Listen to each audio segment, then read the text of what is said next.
Right. I wonder if anybody's watching out there. Give us a wave if you are. Good morning, it's Nikki Bush. We're on Parenting Matters live Facebook group, and I'm so excited to be here today with Joe Hamilton, a friend and colleague who's a psychologist. Welcome, Joe. You've been unwell all week, but thank you so much for pulling yourself out of your bed and being here with us today. It's a pleasure, Nikki. I apologize in advance for the froggy throat and the somewhat red nose. We'll get through this though. We will, absolutely. So I'm really excited to be sharing Joe with you this morning. She is the author of The Ultimate Assertiveness Toolbox for Kids, a most amazing book that you wrote about 2 years ago. I think we did the launch in 2016. That's right. I wrote something for the back of her book and something for the inside of the book. That's how much I believe in this book. And we are going to be chatting about assertiveness in kids, how to develop assertiveness in kids, because it really is a big subject and it's something that's not really spoken about much actually.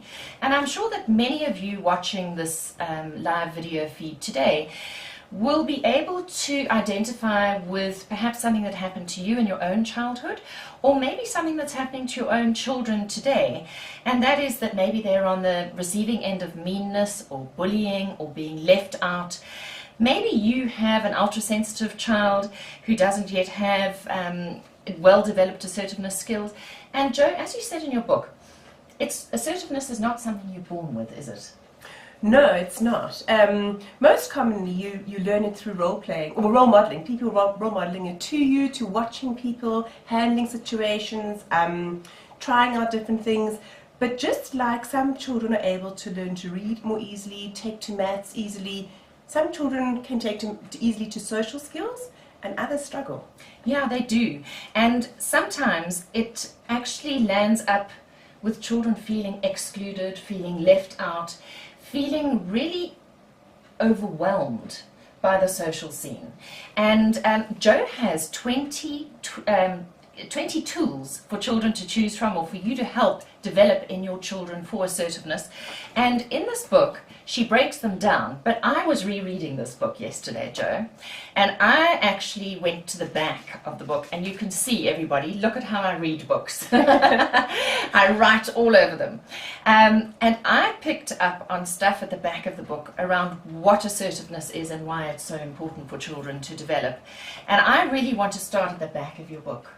In fact, I have to admit to the fact that even when I read magazines, I usually start at the back. I don't start at the front. Or I start at the middle and I go to the back and then I go to the front. But that shows you how, I think, right-brained I am in the way that I actually use information. So the kind of things where I'd like to start today is you talk about the power magnet child and the sensitive child who has less well-developed assertiveness skills. What's the difference between the two?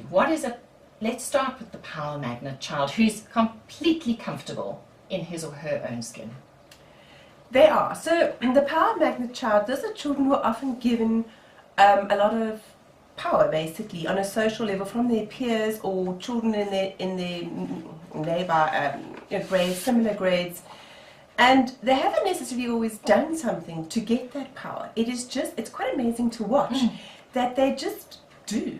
And there's something magnetic about them, which you find, I've spent so many years watching children, you watch other children, why do some kids get watched? Whatever they say, whatever they do, people think it's funny, think it's cool, whatever clothes they wear, they want to imitate. And even as adults, sometimes you find yourself actually quite drawn to these children, just watching them. And it isn't like they've actually set out to become like that. It isn't so intentional, it just is. And there is something magnetic about them that their peers admire. Sometimes it can be more stereotypical things. It might be how they look, attributes, skills. But I've seen that the children where if you actually look at it and go like, well, I don't quite know why you are so magnetic, so appealing, but you are. And those are children who the other peers admire and often want to be like them. Yeah, so you mentioned things like they're the children who have quick reflexes and retorts for the conversation, the banter that's going on in the playground. Actually, I love what you said, is that the playground can be a treacherous place for some children. Yeah. And for others, absolutely fine. But yes, they're quick thinking, they're fearless, they can be quite critical. So if you don't look right, if you're not wearing the right clothes, if you're not tall enough, short enough, thin enough, whatever, you could be on the receiving end of comments. But they seem to read the social scene, don't they, better than the sensitive child who's maybe approaching life a little more fearfully. But what is it about the power magnet child and the more sensitive child? Are they picking up on a vibe, that the more sensitive child is giving off? Is there a vibe? Why do certain children get sort of picked on more than other children? Absolutely. There's a book I love by a lady called, her surname is Field. Unfortunately, I've forgotten her first name right now. And she talks about how bullies can smell fear. Yes. I love that term. Yeah. And because it's quite visceral, isn't it? Yes. There's something visceral about it. It's, if you watch dogs when you take them off for walks, it's the same sort of thing. You get the skittish dogs and you get the ones who full of bravado, and they seem to get it about each other. They do. Yeah. And that is what's so tricky, because for somebody who's naturally more sensitive or naturally more introvert, a bit more of a watcher, somebody who needs to sort of warm up a bit to gauge a situation, and there's nothing wrong with that. No. In fact, it's actually quite clever versus the bull in the china shop. Being the observer, observing before you act. Absolutely. Yes. There's nothing wrong with it, but it's amazing how, and it can sometimes just be in the wrong place at the wrong time, or not handle a comment or from a power magnet child effectively at that moment, which then can result in a sort of a pattern that sort of slowly unravels, where they go, oh, actually, if I did that to you, you behave like that, so I'm going to kind of do it again and see what happens. And is that partly because the power magnet child in a way is getting off on that sense of power? That like, because we always talk about bullies being kids who put other kids down in order to feel good about themselves. That there's that dynamic behind bullying. That if I can make you feel worse than me right now, I feel better. Is that similar with the power magnet child in the playground as well? I do think so. So just to highlight, when we're talking about a power magnet child, we're not talking about a bully. A bully. I do think they get a sort of a kickback. I think we all do. Yeah. We like it when people listen to what we're saying, people are interested in us. I think we all get that kickback. In a way, it's validation and acknowledgement that we're okay. Because it's an underlying fear, am I good enough? Am I accepted? Am I liked? So I think we all get it. So I think they do get it. But sometimes afterwards there can be a lingering feeling of not too sure. I think there's even a little bit of underlying, some sort of anxiety going, what actually happened there? Do I like it? I have met children who don't necessarily quite like all the power they've been given, because that feels a bit overwhelming. Yeah. Or having to choose between friends. Now everybody wants to be your friend. Everybody wants to play with you. Now you need to pick and choose, who am I going to favour first? And that in itself is really hard. I don't mind use a parent. It's like, well, that's a huge amount of power, isn't it? It is. Yeah, and they're not yet mature enough necessarily to maybe evenly hand out the power or share the power and be maybe inclusive with that power. They don't have the maturity of an adult, say. Absolutely. So these assertiveness skills, well, what is assertiveness? We haven't actually established what assertiveness is to begin with. So let's chat about that. What is assertiveness? Okay, so assertiveness is the ability to stand up for yourself. It's to say what you think and feel in a way that is respectful towards other people as well as yourself. Okay, so it's about putting a value on yourself, saying I am valuable, I have value, and is it about having boundaries as well, drawing a line in the sand as to how far you're prepared to be pushed? Absolutely, and that's what I love about it most, is the fact that when you are standing up for yourself, you are validating yourself. You're saying, I don't deserve the way you are treating me or speaking to me. I deserve, I would like to be treated differently. And you're saying, I deserve better. And when children do that, or people do that, for me it's like saying, that's brilliant. It's saying, I'm also important. Not that I'm more important than you or better, it's just what I have to say and think is important. So it's about being mutually respectful. Absolutely. So when I'm standing up for myself, I'm not destroying you in the process. It should be a win-win situation. That's what you're aiming for. Yes. And you're right, Nikki, is when do you stand up for yourself? Because we aren't assertive all the time. That would be quite odd. And we don't have to be playing the power game all the time. Absolutely. And if I may just add, sorry, because you might get there later on about talking about the difference in being aggressive, passive, and assertive. Well, Sometimes. let's deal with that. Sorry, no, I've jumped. No, absolutely. We're just having a conversation here. So wherever this goes, it goes. So there are 3 different states that we inhabit and we go in and out of during a normal day. Absolutely. So sorry, I already have jumped the gun. But so if one is passive, that is where we're sort of giving in to what other people would like, or we're deciding not to make a comment. And the thing is, there are pros and cons. So sometimes you might be enjoying a conversation with somebody might say something, and you don't quite agree, but you're enjoying the moment or the relationship, and it doesn't bother you that enough. Maybe it's not that important. Yeah. This particular issue is not that important to you. It's kind of like a sideline issue. Absolutely. Yeah. Or a child says to you, let's play this game, and you think, oh, but they've chosen the game the last 3 times, but that's a cool idea. I quite like that game, so it really doesn't matter to you. Exactly. But there may come a time where you actually are a bit hurtful. And that's the difference. That's that threshold that we were talking about, is to know within yourself what's okay and what's not. Because you actually receive a lot in being at times giving through your passivity of not pushing your own needs first. Yeah. And that is important to acknowledge. So it's not like and likewise with being aggressive. At times when it comes to safety, we actually need to bring out all our power, all our instinctive drive to protect ourselves. And that is important. Yes. So to deny people, children, that being angry is a bad feeling, that isn't a bad feeling, it's what we do with it. Absolutely. And it's to validate, I'm sorry, but when it comes to safety, you need to keep yourself safe. And thereafter we can unpack different things. And that's that threshold that you were talking about, and that guides us when we would need to be assertive. Okay. And what you might need to be assertive for is different to what I might want to be assertive for. Absolutely. So we've got the passive, we've got the aggressive, and in the middle we've got the assertive. Yes. And the assertive sort of swings between the passive and the aggressive, depending on how assertive you need to be in a given situation. Absolutely. And therein lies the learning, is how to read situations and how to respond and react. And you're quite clear in the book where you say that being effectively assertive is not only about what you say and do, but it's having the ability to carefully choose when and how to be assertive. So in every situation, I guess what we're trying to do is bring our children up in such a way that they become reflective observers and reflective listeners and reflective of their own behavior and reactions, which is quite a mature thing to be able to do. And let me tell you, I've got 19-year-old and 23-year-old, and we still have these conversations about, so how did it feel to be in that situation? Where were you kind of on the spectrum of being an observer, being the leader, being part of the team? Those are still conversations we have, because we're always continually learning and adding to this kind of assertiveness repertoire, because it's all experience-based, isn't it? Absolutely. I think we're still doing it as adults. We are refining. It's a skill we are refining throughout our whole lives. Yeah.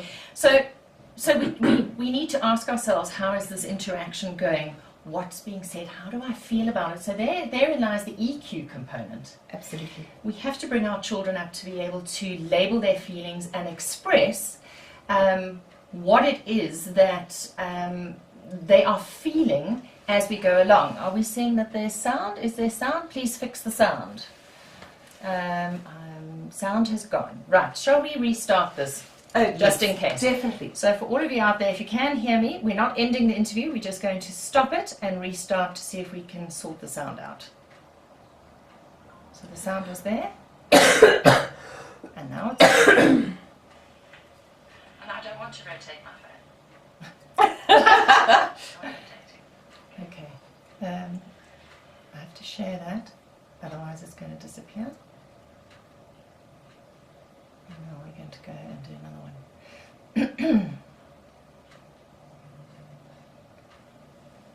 Trying to remember where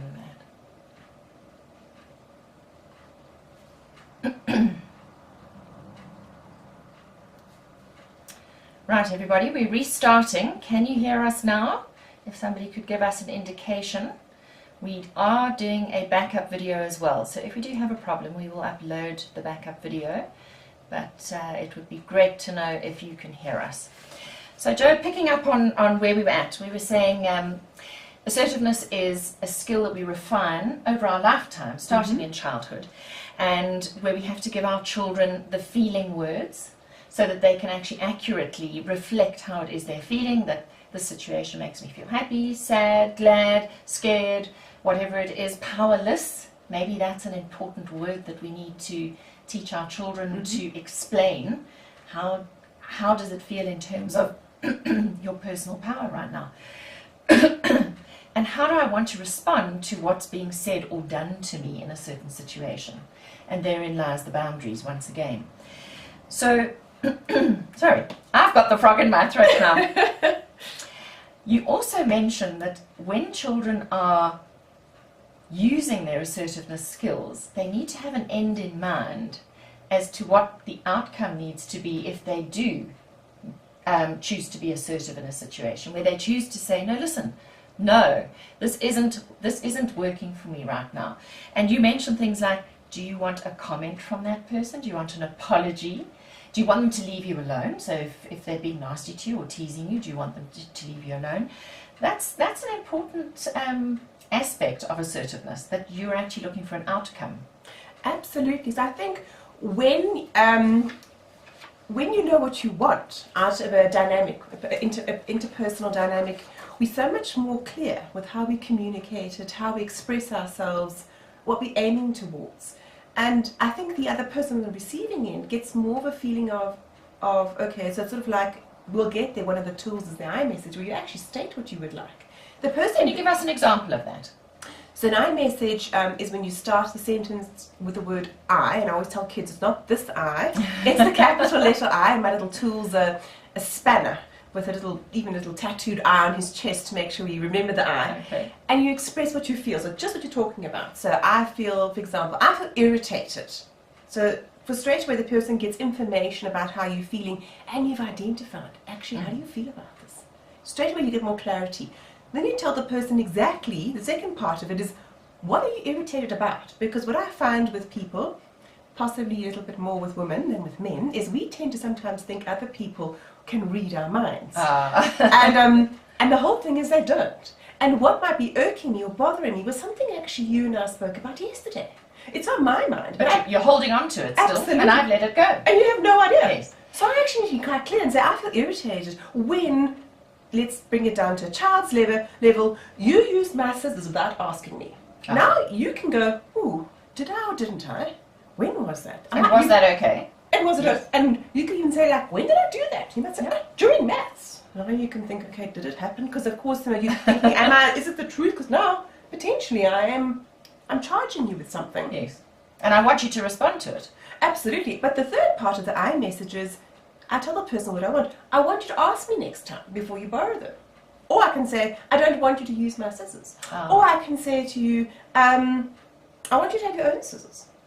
But then you can decide, what do you think about that? You might say, well, actually, we sit right next to each other, and you always borrow my pencils, so why can't I borrow your scissors?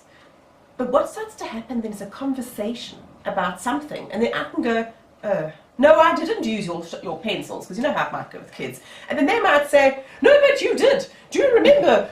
Yesterday you coloured in this and you used the purple, whatever it might be, and then I'm going to be called on that too. So your feelings are being respected. Yes. And so are mine. And we're actually working through something.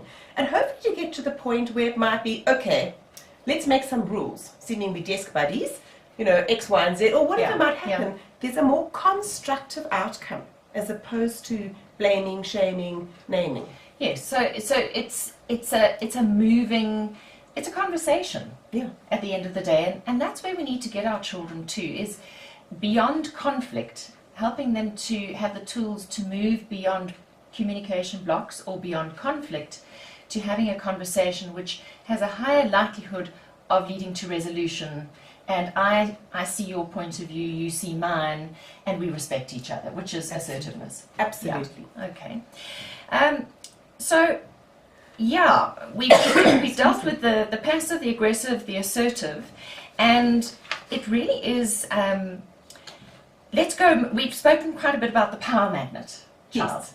Let's talk a little bit more about that sensitive child who battles to be aggressive, is more passive, and is still at the beginning stages of learning assertiveness, so that they can pull themselves out of the passivity and find a better balance. So those children struggle much more because, in a way, another analogy you had in the book was that the power magnet child is the puppeteer, the puppet master, and sometimes the sensitive child, less assertive child, is like the puppet, and their strings are being pulled. Tell us a little bit more about the sensitive child, how they present and how they respond in situations where they are being played. So the sensitive child, they are most often, more frequently, more quiet. They are your observers. It's quite, if you ever get to talk to them, which I love doing so, is you find out exactly, they often know exactly what's going on. But they battle with how to enter a conversation, how to reach out in a group situation. If you're doing group work, there's lots of cooperative learning in schools these days, and it's hard sometimes. As in teamwork, where we've got 4 kids at a table or 10 children in a group, and that can be daunting for the slightly more sensitive child whose communication skills maybe are not as advanced, or they're just a bit shy. Absolutely, and their thoughts and their ideas are really important to be included. And I think most often, many of them are wishing for someone to say, what do you think? They're waiting for an invitation. They are. But if they don't get an invitation, they've got to find a way to get in. And it's the same thing on the playground. I mean, you might have children who come home to parents and say, nobody wanted to play with me today. But did they also go and say, can I play with you? Yes. So that's where the assertiveness skills for them is actually giving them permission or trying on a different way of being through acting. Acting a bit braver, a bit more confident in their own, in a way which is comfortable, and to try it out and maybe to realize that actually I can. And it's once again, it's timing and when you're going to do it, who you're doing it with. It comes back to finding your tribe, finding your people who are more similar to you so that you can be like that. And building your confidence incrementally. I was actually watching a TED video yesterday by Amy Cuddy. Don't know if you've watched it. She talks about the Superwoman power pose. Oh. Okay. So there is that thing of fake it till you make it. Yes. And we can play that game. And she actually talks about fake it till you are it. So it's not actually a fake. You eventually grow into your power. You grow into a way of being that is more assertive. And actually in that video they talk about various power poses.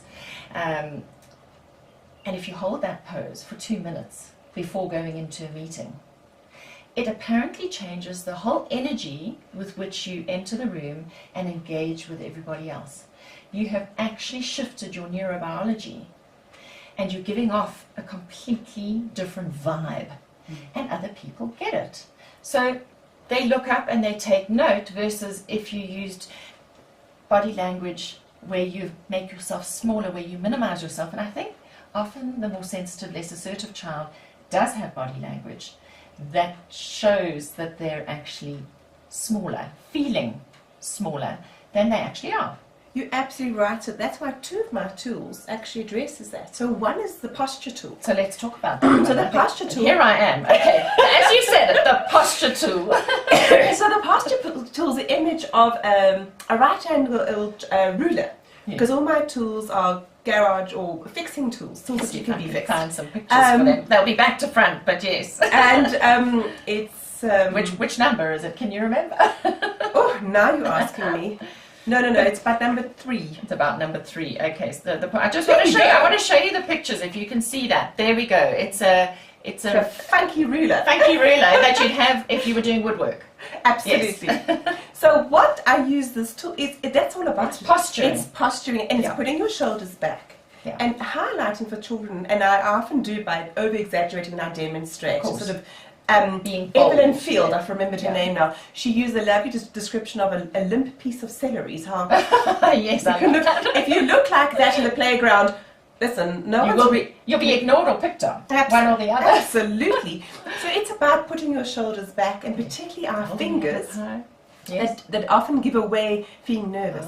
So with the kids, I talk about either pretending to super glue them to your sides or to put them behind your back. Pocket words are ideal, but sometimes school rules don't allow but you see, to do that. the minute you do this, you make yourself bigger Absolutely. and bolder. And I said, if it's really tricky, you can even squeeze one of your fingers behind your back, so you get releasing a bit of that built-up emotional tension. Yes. And you're just almost like squeezing yourself together. Almost reminding yourself to be big. Absolutely. Yes.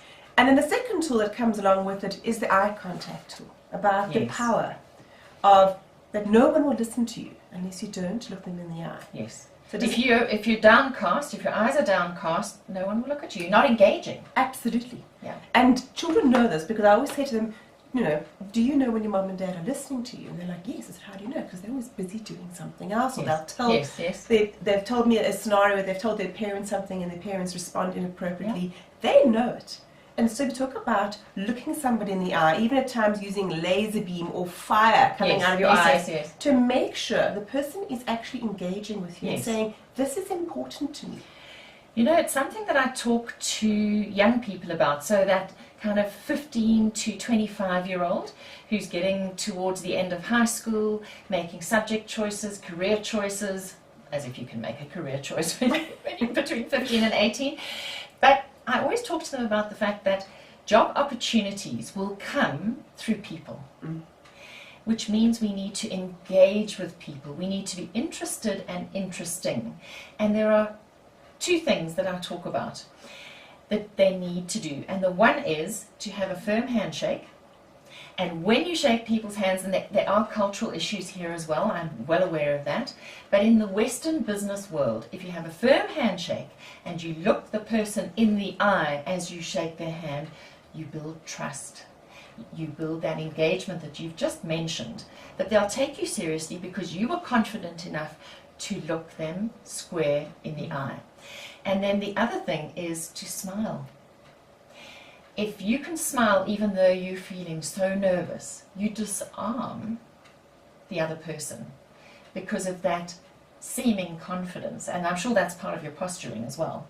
Absolutely. I mean, it's part of, I use them, that it's the facial expressions come into the tool I have, which is your voice and the look.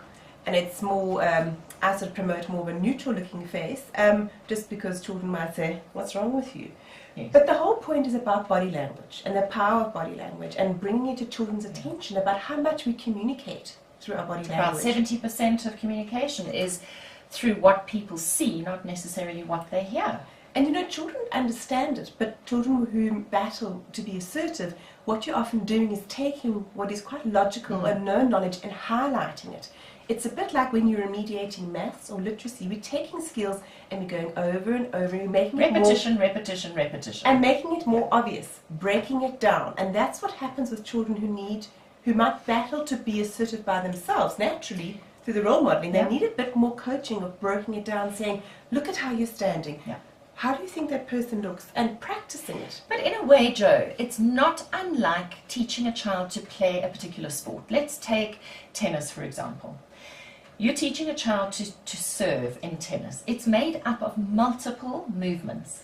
So what you're talking about, breaking down the actions, the posturing, the words, whatever it is that children are using in their interactions, is the same as when you are learning to hit that tennis ball when you're serving. You've got to learn to do the back scratch, throw the ball up in the air, connect with it, jump, twist, whatever. And so to begin with, as a parent, when you're watching your children learn a new stroke in tennis or swimming or whatever, it looks really awkward. Yes. And it feels really awkward to be that child learning it too, because nothing flows, because all the parts that we're learning are not connected into one flowing movement, one flowing maybe communication dynamic in the case of assertiveness. And it does take practice. So I think what you're doing in terms of the work you do in coaching children how to break it down into its parts and then put all the parts together is fantastic. So you do this for groups of kids, you do it privately. What do you offer, Joe?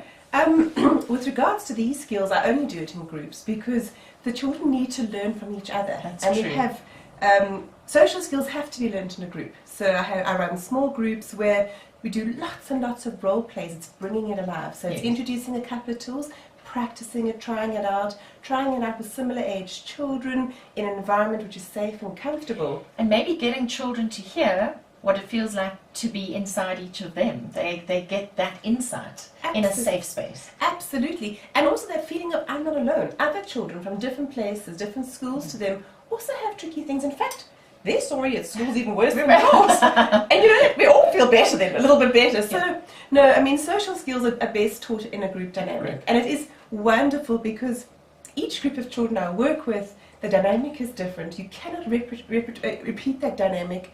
And each time I learn the skills, some things resonate differently for each person because you're different people, different personalities.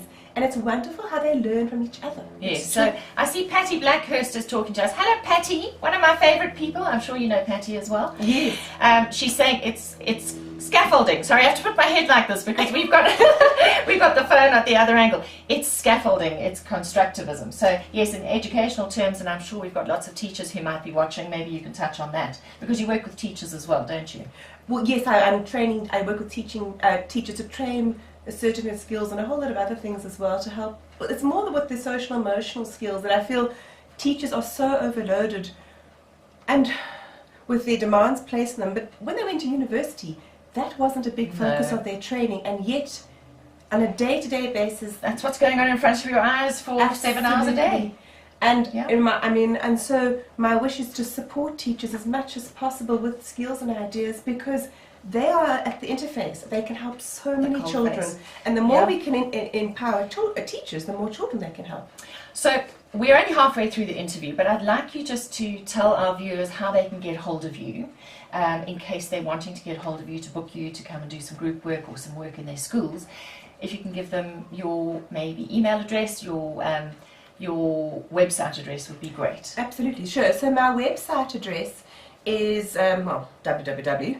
It's joe-hamilton.com. If it's a little bit tricky, you can also do the Joe Hamilton at .coza. I actually have both addresses just in case. Let's really confuse people. Okay, let me keep it simple. So it's joe-hamilton.com, joe-hamilton.com, or my email address. And through their website, you'll be able to contact me, or my email address is jhamilton, one word, jhamilton at polka.co.za. And if you want to get hold of Joe's book, this amazing, The Ultimate Assertiveness Toolbox for Kids, you can get it if you just scroll down. I put up a post last night that gives you the cover of the book so you know what you're looking for, and it gives you the website address for Clockwork Clockwork Books. That's the publishers. Yes, or there's a link through my website. Okay, so that's the best way to get hold of this book at the moment. Joe, let's go into some more of these amazing tools that you've got in this book, because what are the tools that you find children most commonly need? We've got 20, and we probably won't be able to get into all of them in any depth, but maybe you could pick a couple of them to introduce to our viewers. Well, one of my personal favorites is the iMessage, and that's actually not my tool. That's an old psychological tool dating back to the 1960s. And it works fabulously with marriages. Basically, anybody who is trying to handle something a bit tricky or awkward with an interpersonal relationship, it is such an effective tool.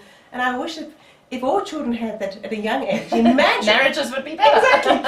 No, but it's when you have to have an awkward conversation with a boss, with a colleague, with anybody who you care about. But so that's one of my favorites. And like you were saying, the more you practice, it actually gets woven into your speech. Yes. And you don't even realize you're using it in the way you express yourself about what's important to you, what you're thinking. But that's the iMessage. So it depends. I love how children who I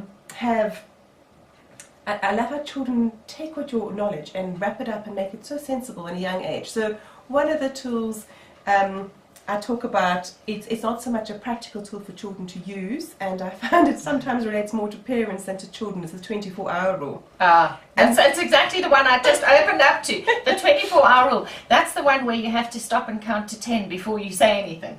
Absolutely, or a little bit more than that. Your fingernails were on the picture. Sorry. There we go. I want to. So this is silicone glue. So all the pictures explain what the tool is all about. So for grade R's, grade Noughts, grade 1s, I just use pictures. I don't use any writing to teach. So, and I had a grade 1 little girl, and she said to me, "Oh, I know what this means. This means you must wait for the glue to dry." Oh, perfect. And Out of that's- mouths of babes. 7-year-old, and that's exactly what the tool is all about. It's about stopping and thinking, Yes. what's actually going on with the social interaction? Why was this person mean to me? Have they done it before? Do they do it to other people? What do I know about this person? What about, instead of going home and saying to mom and dad, "That's it, I'm changing schools, I don't want to be here anymore," mom sending 17 emails to the teacher demanding a meeting with the principal the next morning saying, "We're taking our child out of the school, my child is being bullied," instead about mom and dad acknowledging that a child's had a really, really tough day.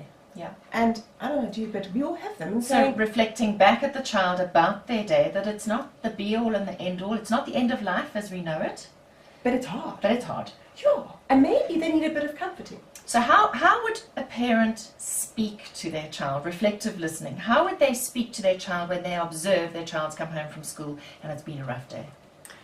Okay, well, this is a bit of a long answer. That's fine, we've got time. Excuse me. Because I find it generally happens, depending who's picking up a child, you might start seeing those signs straight away. I myself have gone to pick up one of my children and seen coming across the car park a look. And my heart sort of sinks and goes, whew. Oh no. Part of me would actually like to turn around and go back to work. Because I I don't want to deal with it right I just now. feel so much more competent there because this is hard. And when my child is hurting, as a parent, we all feel so helpless and worried. And this is somebody who we just love with all, every Especially if fibre you're of a our mummy. Especially if you're a mummy. And happy Mother's Day, by the way, for tomorrow to all the mummies out there. Is happy Mother's Day to you, in case we forget by the end of the show. So you see this child coming, and you know what? I think sometimes in our love of our children, we forget that they're not too dissimilar to us. So when a child has had a bad day, so whether it's the getting in the car, slamming of the door, and you sort of say, "How was your day?" And with that, there is explosion, The volcano explodes. tears, snot, Histrionics. absolutely. Or whether you get the silent one who gets in the car, has it, "Fine. Is everything all right? Fine, just drive." Then you know they're the ones who normally go home and take it out on a sibling, and later on you get the What unpacking. really happened. You either get- Usually in the dark at night. Absolutely, you either get it before, straight away, or a delayed reaction. But the point is, in those moments, they're just like us. They actually don't want us to tell us what we could do, should do. Don't tell me what to do. Just acknowledge that. Just be with me Yeah. in my pain. Because you know what? If the child could have, they would have sorted it out at school. Yeah. We forget that they have been trying to sort it out. They've been trying to handle their days. And what we have got is the end of a long day of trying. So there's a big part of their brain that's already going, "What's going on? What am I going to do tomorrow?" They know that. So actually what they need from us is just a lot of TLC and saying that it's tough, and to remind them that they're not alone, Yeah. that we are really interested in how they feel. Not what they're going to do, Yeah, we're not going to fix it. and not who's right and wrong, Yeah. and, "Oh, by the way, Betty's parents are getting divorced, so she's having a tough time, so you must back off." No, no, no, no. How are you feeling? So they must know that how they're feeling is important to you. Absolutely. And it's just having, I think, giving children space and time to process emotions. This is my hobby horse at the moment. We don't have enough space and time at school for the learning and the messages that children are being given to land, for it to be processed, for it to be connected to other bits of information that we might have on the same subject, and then for our brain to file away the experience. And what you're saying is build in a little bit of space for your child to sit with those emotions, to be able to perhaps label them, or you reflect back at them, "You're looking like you had a really rough day, I'm sorry." Doesn't mean you then have to launch into, "So what happened?" You could just wait for that child to engage. And I'm thinking of rugby in a scrum. You know, when they used to say, crouch, touch, pause, engage. And I loved that. And I remember my husband saying, that's how we should do communication. There's that pause before you engage. And that's what I feel you're trying to tell us here, that there's a space for pause and it's justified. Absolutely, and I think because that gets the thinking. That's the reflective. There's like, how do I feel? What do I want out of this? What do I think is going on? And to trust yourself that tomorrow's a new day to work on it. We don't have to have reactive things. We're so impulsive, all of us, and it's not just children. It's not just children. It is all of us. As you said earlier, one thing goes down, the assumption is automatic that you're being bullied, that your child is being bullied. That 1 + 1 is often equaling 3 or 4 these days, because parents are so sensitive to their children's emotions. Partly, I think, and correct me if I'm wrong, because we're spending less time in the presence of our children, because we are often at work and we only parent on 2 to 3 hours a day, we're not exposed to the way our children's moods and behavior and communication shifts through the days. We get a snapshot, a very tiny snapshot of our child's reaction at the end of a day when we're tired, they're tired, and we all snap and we say, that's it, you must be being bullied, send off those letters to the school, we're taking you out of the school. Meanwhile, what we're very often doing is sabotaging our children's journey to assertiveness. Absolutely. And I don't know about you, but my children never have an all fall down day at a time that suits me. That is convenient. Never. It's like when you have a baby and you have to get out to a meeting, that's when they puke on your shoulder. Absolutely. So it's time consuming, and it is draining for us. And what is so, I think, hard for parents is we have to hold on to our own nervous feelings during the tirade of their feelings being projected onto us. It literally is like being vomited on. All these scared, angry feelings, and we have to just often hold it and realize those are your feelings, and I trust that actually you're strong enough because I'm with you. We're going to have a look at tomorrow, and if necessary, it might take 48 hours. And the person's not going to fall apart. I'm not talking about very severe things, but to realize we can all have a couple of bad days where you feel bruised and you feel battered, but getting through it and that resilience you build up afterwards of I manage. The lessons are so important. So I'll give you an example in my life right now with my children being a whole lot older and having to deal with obviously trauma and grief. And we all come up, we were all dealing with things at different times. I mean, and that's what you're alluding to. You've got your own life and their lives, and you've got to hold the space. And one of my sons was triggered the other day. And feelings of disempowerment, being a victim through the crime that we were subjected to. And I had to stop myself from running in to try and save him, because I realized, first of all, he is 19. Secondly, he knows himself well. The fact that he's labeling how he's feeling is the prize. The fact that he's talking to me and saying how it is for him does not open the door for me to rush in and save him. Do you know how hard that was, Joe? I can imagine. I can only just imagine. That was so hard. All I wanted to do was throw my arms around him and do something to stop the feeling. But actually, we have to sit with our feelings. There is no shortcut to becoming assertiveness. There is no shortcut to healing. We have to walk through. We have to walk the walk. We have to walk the journey. And while we're walking, we're actually strengthening ourselves and we're picking up the skills that we need.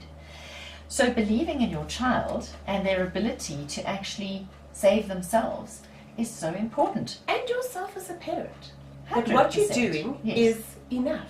That you're a good enough parent because you've picked up on what's going on. Absolutely. And you've reflected it back at your child. Because if I may just add, yes, what is amazing about children is if they need something more, they will come back. If you have opened the door to acknowledging their feelings and they feel they want to share more, there's something else they need to talk, they will come back. Yes. It's when we shut it down because you want to fix or move on or be too busy that we don't get all of it.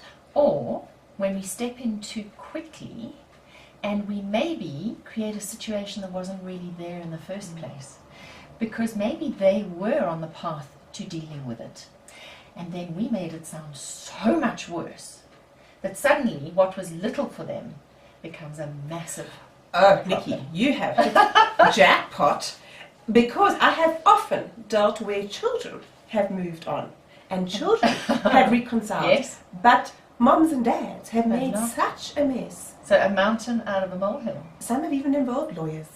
And then the children can't move on. Yes. And those are children who then don't talk to their parents. And shut Bec- them out. Because they are worried, they are fearful that their parents are going to overreact. When Yes. all they're wanting to do is share is like, I've had a bad day. And somebody wasn't very nice. Yeah. Just like it happens when you drive a car and somebody's not very nice to you in traffic. It happens I to had all one of of us. those on my way to 702 this morning. I had a taxi driver pulling in and out and then stopping in front of me. Eventually, I just actually decided, I'm just going to sit. I'm just going to follow gently. Yeah. And sometimes we do need to just hold that space gently for our children and believe that all the things we've invested in them over time, they're going to start pulling on those tools. But if we don't give them time to pull on those tools, how do they practice? Absolutely. And tomorrow is another It's day. another day. Absolutely. Right, so the wrap tool Oh, yes. is one that I remember when we did the panel discussion when your really? book was launched. This was the one that it stood out for me. So tell us about the wrap tool. Sounds a bit like something to do with the dance. Oh, please give me share a picture. He's one of my Okay. favourite. I do Right, of love course this one won't be too bad. It won't, back to front, it won't work badly. Okay. The slide rules are a bit different. But he's a very cool rapper dude. He is rather, isn't And he? he is a circular saw. And he goes round and round and round. So Okay. his funky hair is the top of the circular saw. Okay. But what it all talks about is how when you're being assertive, most likely you're going to have to be assertive a couple of times to get your message across. Yes, because people can be a bit deaf when they want to be. Especially when it's not aligning with what they're thinking. Right. So the RAP stands for repeat. You're possibly going to have to repeat A yourself, few times. the tool, I think we have to do that in marriage too. pretty much most things, parenting in particular. You're going to have to adjust. Maybe adjust what you're saying because it can sound odd. If a child repeats the same words over and over again, they can get picked on Yeah. for doing it. So Yeah. we need to maybe adjust. We say maybe you aren't saying it in a clear enough way. And the P is to persist, to keep Okay. on going. So when you're being assertive, it's important to realize it is rare where somebody is unkind or unthoughtful or puts you down, where you say something and it moves on. If it does, fabulous. But if not, be prepared. You might need to wrap. Yes, you might need to say it in different ways, a few times, drip, drip, drip, until they get the message. Absolutely. Okay, I like that. And you mentioned something in this tool here that I think is important, that you say sometimes when you start on a journey, a communication journey of being assertive, things can get worse before they get better. Talk to us a little bit about that. Absolutely. So what happens is when a child, possibly somebody who's been less assertive, whether somebody's been overtly Passive. so either quite more passive or overtly aggressive, somebody's always being very trigger. You just do anything and they explode. Yeah. As a non-assertive person, I explode out of proportion to something that's happening. Oh yes, and they are what favourites for children to pick on, because all you have to do is sort of vaguely. It's like a tinderbox. Oh yes. Yeah. So you just during maths or something is pretty boring. All you have to do is sort of just tap the back of someone's chair, and they ask you to stop, and you just keep on doing it until they explode, and the teacher bogs on them for talking. Yes. Yes. So it's the victim And and actually the power magnet gets off on that. absolutely. Yeah. So what happens is when you're changing your behaviour, when you're responding differently, people are going to go like, "Kind of really? I've been the puppet master. Here are my little strings." When you are changing and becoming more assertive, you are cutting those strings. Ah. But they're going to test you. With children, after Like, you- do they really mean it? Absolutely. So with children, our parenting comes out. I always say to them, have you seen or do you remember standing in a queue in that sort of temptation alley?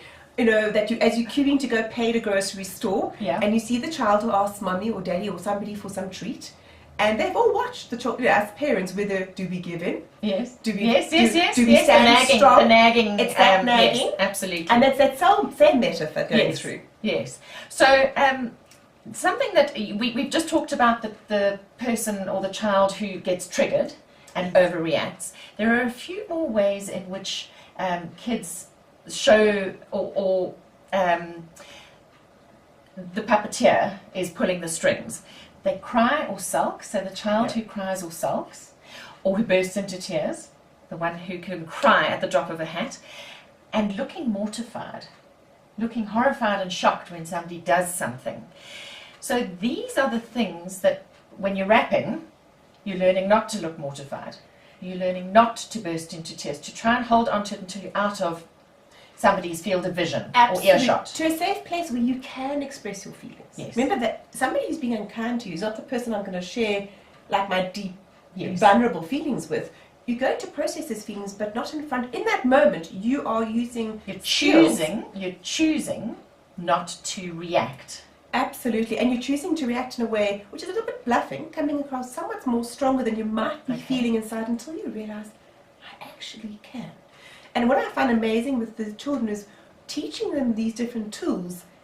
All of the children I meet, those shoulders go back because there's a feeling of I can. There's something else I can do.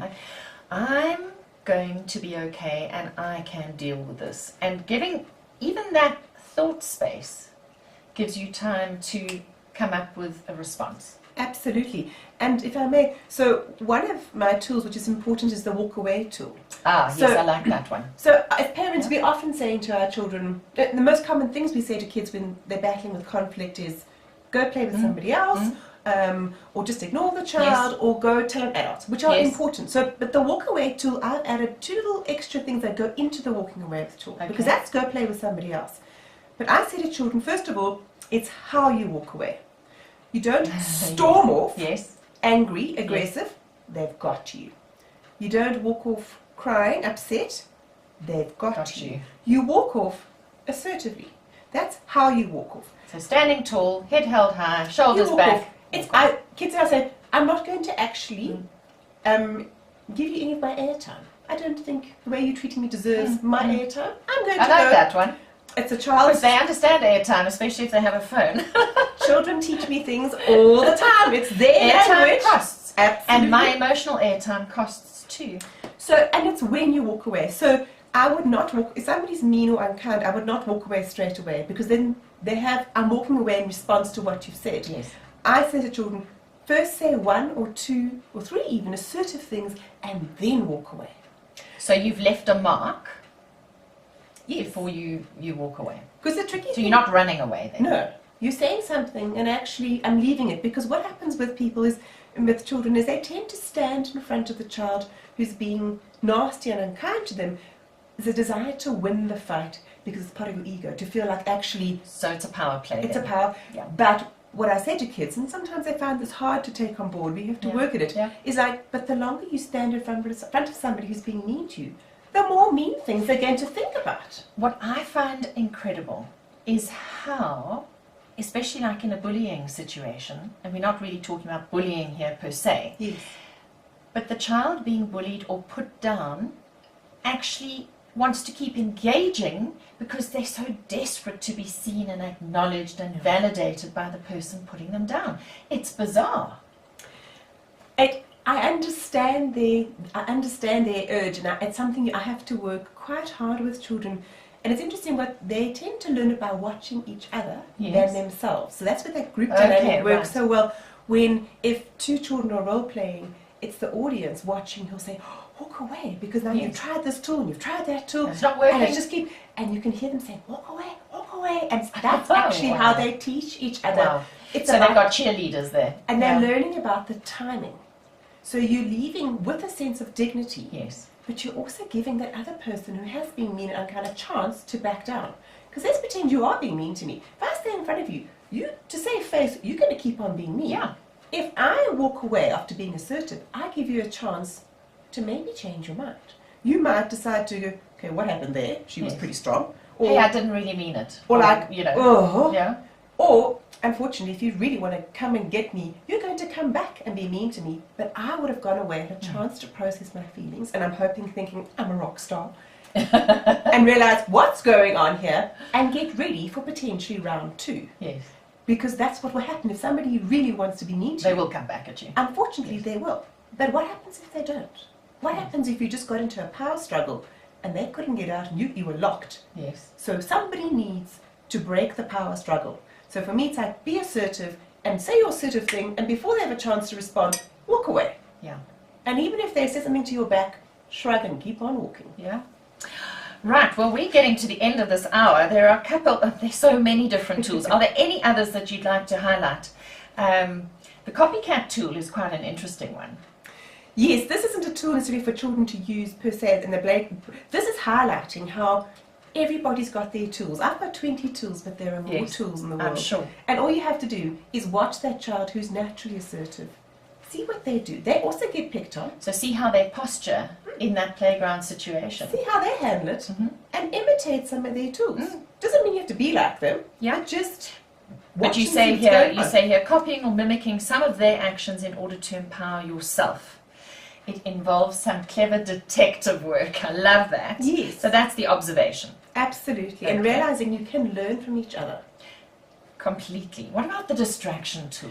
Because I think that as a parent, I often say to parents, distraction is one of the most amazing tools that we can use. Because if you're constantly saying to kids, no, no, no, no, no, don't do that, don't do that, don't do that, rather distract them from what you don't want them to do than have to continually say no all the time.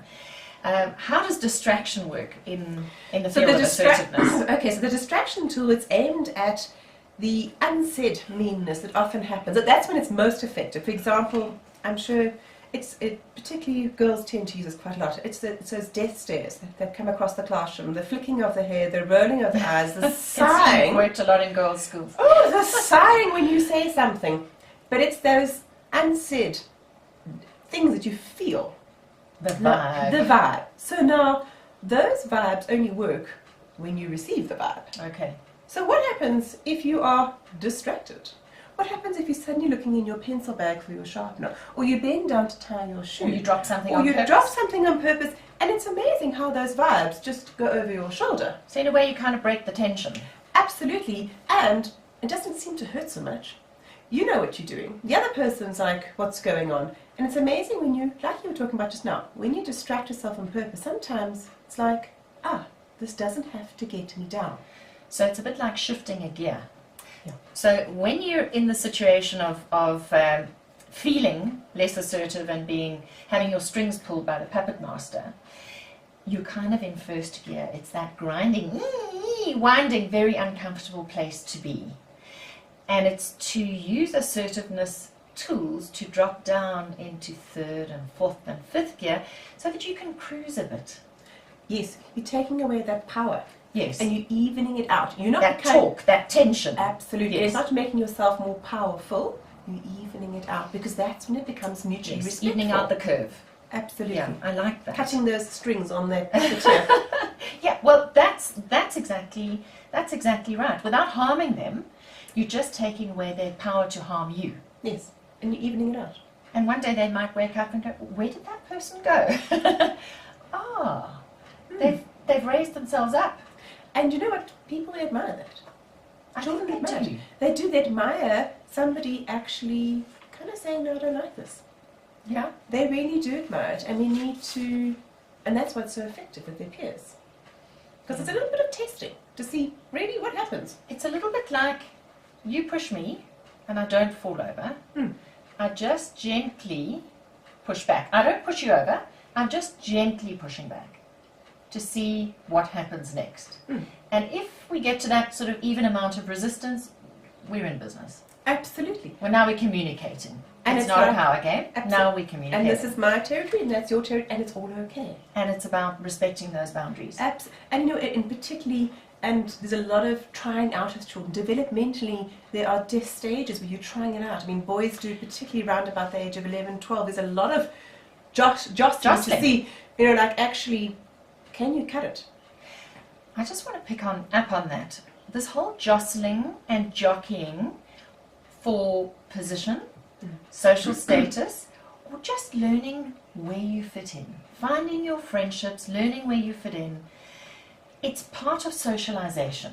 Yes. And I do think that there is a lot of overreaction on the part of parents today. That normal finding my space is being labeled as bullying very quickly. I'm not saying bullying isn't happening in the playground. It is rife. We know that. But a lot of what is not bullying is maybe just this learning how to be assertive.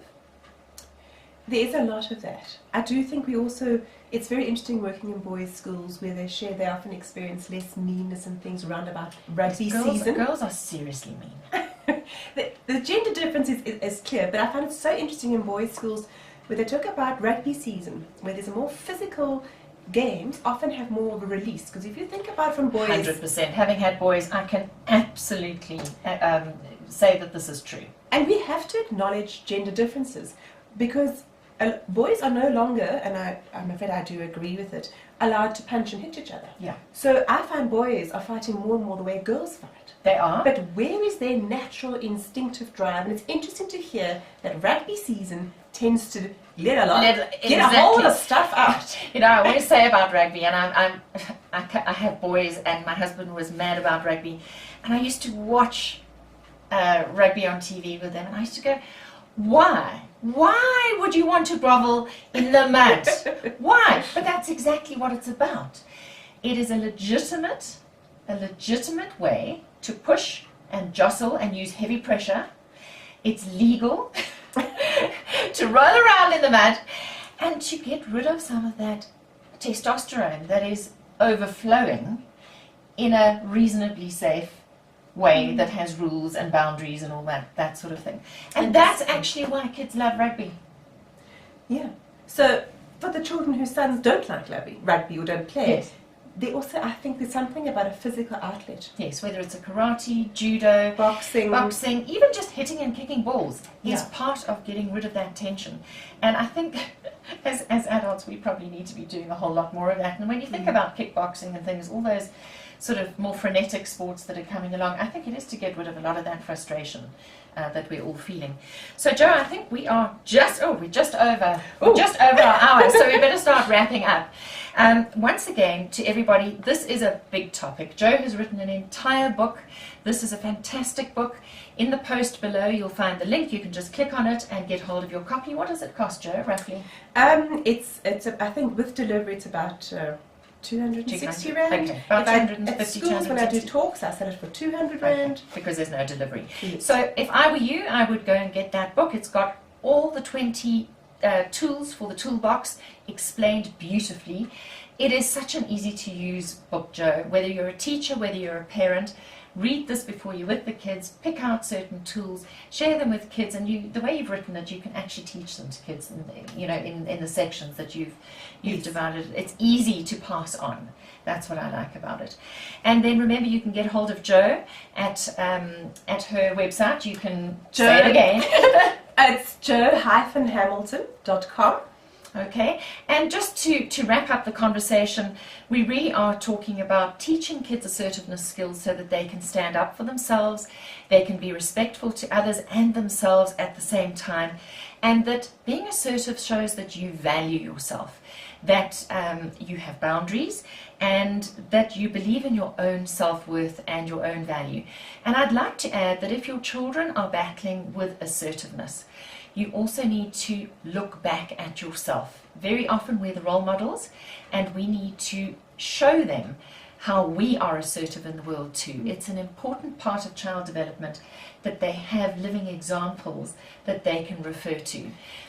So to add something to that? Yes. But maybe also opportunities to try it out. It can be something at even just going to, if you're in a restaurant, the child ordering what cool drink they'd like to drink. 100%. Just little everyday moments to say, this is what I'd like. What would you like to watch? What would you like for dinner? What would you like to watch on TV?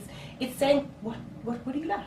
Yes. So what do you like, and how does it feel to be you right now? And just a reminder to parents to give their children space and time to actually experience those feelings. Give them the opportunity to label them, and don't always react, step in and try and fix your child's life for them. If they're having a really serious problem with assertiveness, you know who to get hold of. I'm sitting with her right now. So Jo Hamilton, who's a psychologist, also an expert on assertiveness, thank you so much for giving us your time, and I really, really appreciate your insights, your wisdom, and thank you for writing that amazing book. It's a pleasure. Because there's always so much to talk about, but never enough time, and when there is a book, of course all the things we didn't talk about are sitting in the book. And to all our parents who are watching this video, it's been an absolute pleasure. I'm so glad that we've kicked off with our first one for the year on the Parenting Matters group. You can expect more of this in time as I try and help you to win at work and at life. And Parenting Matters It matters a lot. Thanks so much for joining us. And thank you, Joe, once again. It's a pleasure.